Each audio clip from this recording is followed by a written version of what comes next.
থেকে আমরা ধরে নেব ভাড়া 90 টাকা। 20,000 টাকা চেক করা আছে 16,3 26,000 এখন আমাদের চেক হয়েছে ভাড়া 90 হবে অনলাইন কত টাকা 20,000 টাকা 20,000 টাকা 20,000 টাকা এই হচ্ছে আমাদের তাহলে সেখান থেকে আমরা একটি ক্যালকুলেশন করি 25,000 30,000 24,000 1,000 এটা প্রশ্ন করতে হবে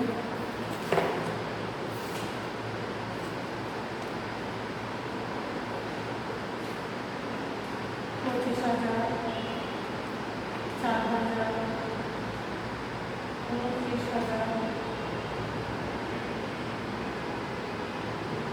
20,000 তাহলে হয় 80,000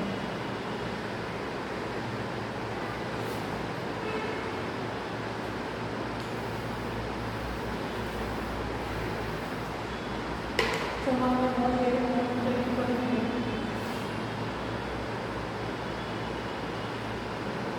মধ্যে 25,000 30,000 24,000